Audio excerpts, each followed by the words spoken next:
તો hello friends, આ video છે ગઈકાલનો છે. આ શુક્રવારનો વિડીયો છે. તો અહીંયા એના પપ્પા જઈ રહ્યા છે આણંદ. રેડી થઈ ગયા છે એના પપ્પા.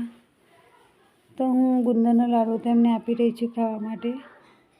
અહીંયા મારું બધું કામ પડ્યું છે, હજુ કચરા પોતું વાસણ બધું કામ કરવાનું બાકી છે. કિચન પણ સાફ કરવાનું છે. સવારમાં બાળકો માટે નાસ્તો બનાવ્યો હતો અને બાળકો જતા રહ્યા છે સ્કૂલમાં નાસ્તો લઈને, ચા નાસ્તો કરીને. અહીંયા એના પપ્પા પણ આણંદ જવા તૈયાર થઈ ગયા છે. તો હું તેમને એક ગુંદરનો લાડવો આપી દઈશ, તો તે ખાઈને આણંદ જાય ને પછી હું બધું મારું કામ પતાવી દઈશ ફટાફટ. તો જુઓ, અહીંયા બધું કામ મારું રેડી થઈ ગયું છે, બધું પતી ગયું છે, કચરા પોતું વાસણ. અહીંયા મારો વિરાટ જો ફોન જોઈ રહ્યો છે. તો બધું કામ પતાવતા મારે 12 વાગી ગયા છે.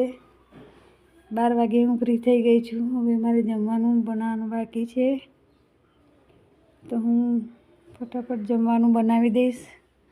આજે તો બહાર પણ જવાનું છે, તો એના પપ્પા કદાચ વહેલા આવશે. તો જો અહીંયા બધું મારું કામ પતી ગયું છે. અને આજે તો મેં વાળ ધોયા છે એટલે હજુ ભીના છે, તો માથું પણ નથી બાંધ્યું. તો જો અહીંયા મારું કિચનમાં રોટલીનો લોટ બંધાઈ ગયો છે અને બનાવ્યું છે કારેલાનું શાક. તો તમને કોને કારેલાનું શાક ભાવે છે? અમારા ઘરમાં તો બધાને ભાવે છે, એટલા માટે મેં બનાવી છે. રોટલી શાક બની જાય એટલે પછી અમે જમીને નીકળી જઈએ બહાર જવા માટે. એના પપ્પા હજુ નથી આવ્યા, અને ફોન આવ્યો હતો કે જવાનું છે.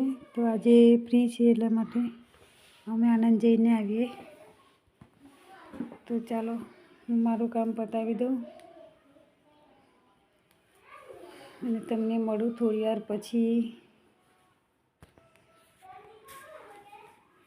તો અહીંયા બધું કામ મારું પતી ગયું છે. અમે લંચ કરી લીધું છે, કિચન પણ સાફ કરી દીધું છે, વાસણ પણ ઘસી નાખ્યા છે, અને હવે હું રેડી થઈ ગઈ છું જવા માટે આણંદ. એના પપ્પા પણ આવી ગયા છે. તો આ મારું મંગળસૂત્ર જે તૂટી ગયું હતું તે રિપેર કરવા માટે જઈએ છીએ, કેમ કે ખાલી ઘરું સારું નથી લાગતું. તો આજે એના પપ્પા ફ્રી છે તો જઈ આવીએ, રિપેર કરાવીએ. અને બીજી બધી વસ્તુ પણ લાવવાની છે. છોકરાઓનું ટોપિયો છે, મોજા છે, બધું લાવવાનું છે. તો ચાલો લઈને આવીએ. તો ફ્રેન્ડ્સ, અહીંયા જો અમે બધી ખરીદી કરી લીધી છે, પણ ત્યાં બિલકુલ બી ટાઈમ નથી મળ્યો કશું બી શૂટ કરવાનો, કેમ કે ભીડ એટલી બધી હતી ને, તો કાંઈ પણ વિડીયો લીધી નથી. ને આ વિડીયો છે પાછી આવતી વખતનો વિડીયો છે. તો અહીંયા અમે મોમોજ લઈ રહ્યા છીએ અને થોડા પેક કર્યા છે અને થોડા ખાઈ પણ લઈએ, 2-3 ખાઈ લઈએ. તો આ છે પિઝાની દુકાન. તો અમે અહીંયા આવી ગયા છીએ પિઝા લેવા માટે બાળકો માટે. તો પિઝા અને ઢોસા અમે પાર્સલ કરાવ્યા છે. તો બાળકોની ઈચ્છા હતી કે પિઝા લેતા આવજો, તો અમે પિઝા લેવા આવ્યા છીએ. તો 2 પિઝા લીધા છે અને 3 ઢોસા લીધા છે. ત્યાં સુધી અમે અહીંયા થોડી રાહ જોઈએ છીએ.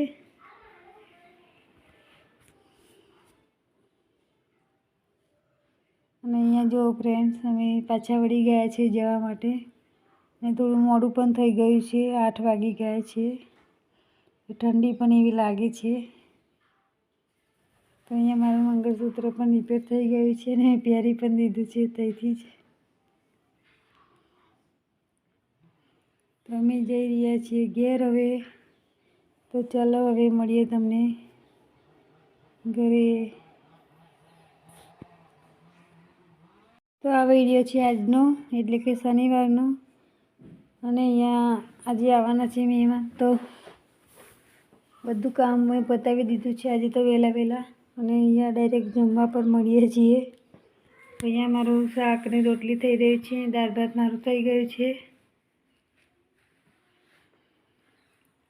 તો કાલે થોડું મોડું થઈ ગયું હતું એટલે મેં કશું ઘરે આવીને વિડીયો નથી બનાવી તો ડાયરેક્ટ સવારમાં બનાવું છું.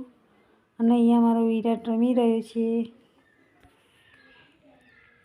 એને પણ શરદી થઈ ગઈ છે. તો જો અહીંયા બહાર બધું ક્લીન થઈ ગયું છે. અને આજે શનિવાર છે એટલે છોકરાઓ પણ આવી ગયા છે વહેલા. તો દ્રષ્ટિ બેસી રહી છે તાપમાં, ફોન જોવે છે અને અનુષ્કા વિડીયો બનાવે છે. એની ટોપી બતાવે છે કે મમ્મી ટોપી નવી લાવી છે. તો અહીંયા બધું કામ અમે પતાવી દીધું છે. બધા જમી લીધું છે બધાએ. વાસણ પણ ઘસી નાખ્યા છે. અને અહીંયા હું આડી રહી છું કપડાં. 3 વાગી ગયા છે અહીંયા. તો 3 વાગે હું કપડાંને ઘડી કરવા બેઠી છું. તો મેં વિચાર્યું કે લાવો બ્લોગનું એન્ડ પણ કરી દઉં. કામનું ચાલુ છે તો અહીંયા બધા કપડાં વાળી દઈશ. સુકાઈ ગયા છે તો એના બધા છોકરાઓ જતા રહ્યા છે ટ્યુશન. તો અહીંયા મારો વિરાટ પણ ઊંઘી ગયો છે. તો હું બધા કામ પરવારી ફ્રી થઈ ગઈ હતી તો મેં કપડાં વાળી લીધા છે. ત્યાં સાથે હું અમારા બ્લોગનો અહીંયા એન્ડ કરું છું. તો તમને કેવો લાગ્યો? તો સારો લાગ્યો હોય તો લાઈક કરો, શેર કરો અને સબસ્ક્રાઈબ કરજો. તો મળીએ હવે એક નવા બ્લોગમાં. આવજો, બાય બાય.